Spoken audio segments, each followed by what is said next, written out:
नमस्कार दोस्तों, आज मैं आपको भ्रामरी प्राणायाम के बारे में बताऊंगा। भ्रामरी प्राणायाम सिर संबंधी समस्त रोगों में बहुत लाभप्रद आसन है और बच्चों के लिए तो बहुत ही ज़बरदस्त आसन है। ये वर्तमान समय में जैसे बच्चों को चिड़चिड़ापन होने लग गया है, घबराहट हो जाती है, इसके अलावा फिर याददाश्त की समस्या है, तो आप बच्चों को लगातार भ्रामरी प्राणायाम का अभ्यास करा के बच्चों की समस्या को दूर कर सकते हैं। और जिन व्यक्तियों को बहुत अधिक सिरदर्द की समस्या रहती है, तनाव रहता है, माइग्रेन हो गया है, तो उनको भी उनके लिए बहुत लाभप्रद आसन है। भ्रामरी प्राणायाम करने से आपको सिर संबंधी समस्त रोग में लाभ प्राप्त होता है। इसके अलावा जिनको आंखों की समस्या है, जिनकी हाई बीपी है, जिनको बहुत ज़्यादा हाई बीपी की समस्या है, तो वो भी भ्रामरी प्राणायाम से दूर हो जाती है। अब मैं आपको भ्रामरी प्राणायाम करके बताता हूँ और वीडियो के अंत में आपको बताऊँगा कि भ्रामरी प्राणायाम किनको नहीं करना चाहिए। भ्रामरी प्राणायाम के लिए कुछ सावधानियाँ।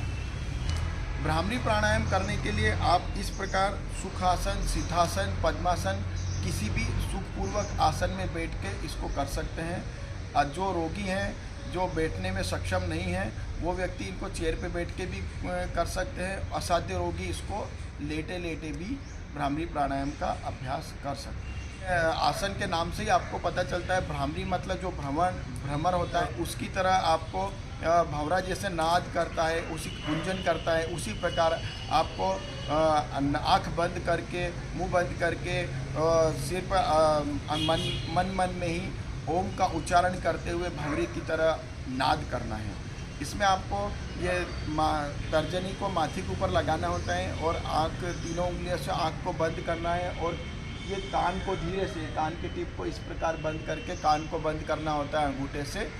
और फिर हम 3 से 5 सेकंड में लंबा गहरा सांस लेंगे। उसके बाद में 15 सेकंड में लगभग आपको धीरे धीरे ओम का उच्चारण करते हुए, नाद करते हुए आपको सांस को बाहर छोड़ना है। अब मैं आपको 3 बार करके बताऊंगा।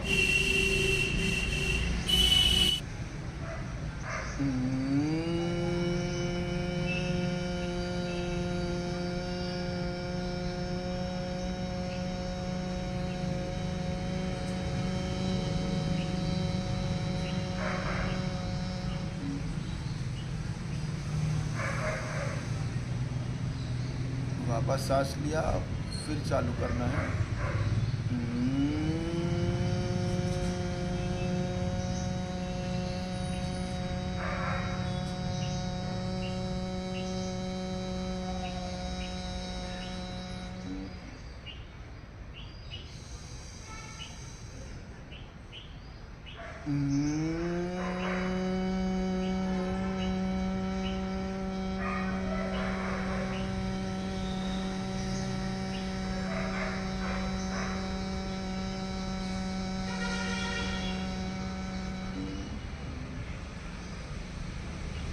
भ्रामरी प्राणायाम के बाद में दोनों हथेलियों को आपस में ऐसे रगड़ेंगे। गर्म हथेली को आंखों से लगाएं, गर्म उष्मा का अंजन आंखों पर। फिर धीरे धीरे हथेली के अंदर आंख को खोलना है। इस प्रकार करने से आपके आंखों के आगे अंधेरा नहीं छाएगा। जैसे काफ़ी देर तक बंद रखने के बाद में अंधेरा छा जाता, वो आप स्थिति नहीं बनेगी। भ्रामरी प्राणायाम करने के लिए कुछ सावधानियां रखनी होती है। जैसे कि एक तो आप ज़ोर से आँख को नहीं दबाएंगे और ज़ोर से उंगली से नहीं दबाएंगे, और ऐसे कान को भी। कई बार व्यक्ति जोश में ऐसे बहुत तेज़ दबा लेते हैं तो आँख दर्द होने या कि कान में दर्द होने लग गया, तो उस प्रकार की आपको समस्या आ सकती है। तो फिर बोलेंगे भ्रामरी प्राणायाम से तो कान दर्द करने लग गया, तो वो आपको बहुत तेज़ी से आपको ज़ोर ज़बरदस्ती नहीं दबाना है। दूसरी बात, शुरू में जब आप करेंगे तो ऐसे हाथ आपको कंधे में समस्या है या कंधे की दर्द होती है, तो आप ज़्यादा देर तक ऐसे नहीं कर सकते हैं। तो आप सीधे ध्यान मुद्रा में ऐसे करके और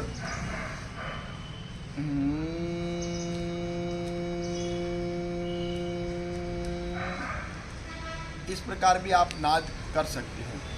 और इसके अलावा आप एक सामान्य तौर पे तर्जनी से कान को ऐसे बंद करते हुए ऐसे भी इसका अभ्यास कर सकते हैं।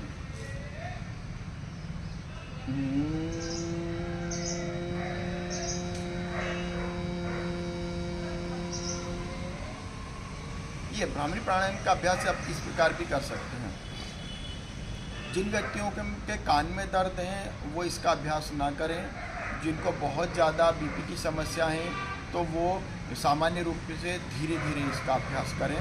भ्रामरी प्राणायाम का अभ्यास आप 3 बार 5 बार से लेकर 11 बार तक और कम से कम 21 बार इसका अभ्यास करना चाहिए। आप 51 बार तक इसका अभ्यास कर सकते हैं और भ्रामरी प्राणायाम लगातार करके सिर संबंधी समस्त रोगों में आप बहुत अच्छे से लाभ प्राप्त कर सकते हैं। करो योग, रहो निरोग। जय हिंद, जय भारत।